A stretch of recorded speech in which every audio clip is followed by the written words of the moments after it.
I used high anime to watch this, but for some reason it kept stopping to load. I watched like 10 movies using that site and only now it's like this. It started to happen a bit when I was watching Paprika yesterday. Then I just randomly thought if I just switch the website maybe that will help. So I switched to AniWatch in the last 30 minutes and it was completely fine. When I first switched to AniWatch, I saw the quality was lower. I didn't want to watch it like that, I wanted to watch it with the full HD experience. Then it kept stopping after a few seconds, then I'm like, whatever. Then the second time I went to AniWatch, it feels like the quality is good. I don't know if it's because I lowered my expectation or the quality loaded itself, I don't know. But when the first time I switched, it was kind of blur and then the quality was like pixels. And I think I hovered over the quality tab and it was only 240p. And there was no other option to change it. But anyway, the second time I switched, the quality was good, so that's all that matters. And it did not even stop once. So let's talk about this movie. This doesn't have a long intro to build up anything or introduce the characters. So that was great, it cut to the chase. It's naturally very entertaining and interesting, and it's kind of slow paced but also moves quickly, so it doesn't feel draggy. But the way she so quickly falls in love is, I don't know, kind of random and unrealistic. But you know, I've done the same, love at first sight. That mysterious painter guy only speaks in poetry. The parts that are confusing is, because the producers know about this man, are they making her story into films? That's why they're all related. It's so similar you don't even know if it's symbolizing it in a movie or actually happening in real time. Or is it all just a coincidence?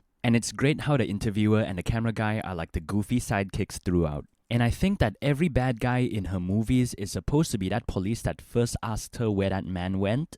It makes sense because the interviewer is every protector and guide in her movies. But I can't confirm that police was the bad guy because I didn't really pay attention. I don't even remember what that MF looks like. And it's great how the interviewer at first he was just reliving the movies with her. Then actually in real life when he was younger, he actually entered into her life. And I'm not sure who that old lady is. Maybe how she views herself or her mother or her own self-doubt. And I guess the painter painted that portrait of her, I guess. I thought it was like a grave or something. Towards the end, when they flash back to all the movies, that made me feel something. There's still hope, her final search to find him. But then this movie took a twist. At least we know what happened to the guy. I feel like this movie symbolizes something, I can feel it. But I can't really put my finger or explain what it is. Then her very last line, "It's the chase that I really love."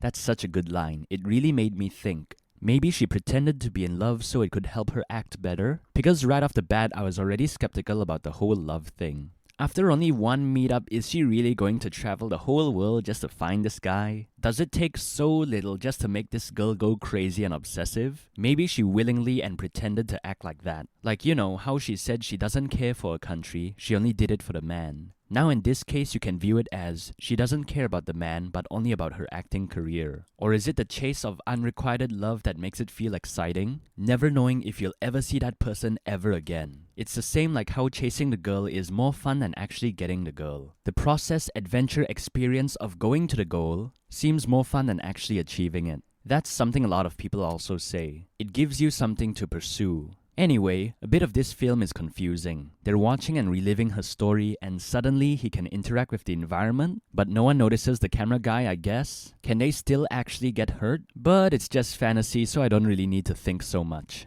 The mixing with the films plus real life also makes it a slight mind frick. But overall, it did make me feel something a few times, even if the love story was random and out of nowhere. The main character's dub was also very good, and the ending was unexpected and really great. Just when I thought I knew what was going to happen, it threw this at me. I didn't expect that last line at all, and it was very, very good. Hopefully the first 50 minutes of this movie didn't spoil my rating. Because I kept wondering, what's wrong? I watched 10 movies already like this. I keep connecting and disconnecting my internet, and no one else was using it. I wasn't downloading anything, nothing was on. I don't know, but luckily I had that idea to switch and it somehow worked. And in the last 30 minutes, I watched it peacefully. So this one is actually quite good, above average. It's very naturally entertaining. Not draggy, has a good length, a good ending. So Millennium Actress, at first I was thinking 7.5, but now maybe an 8 out of 10.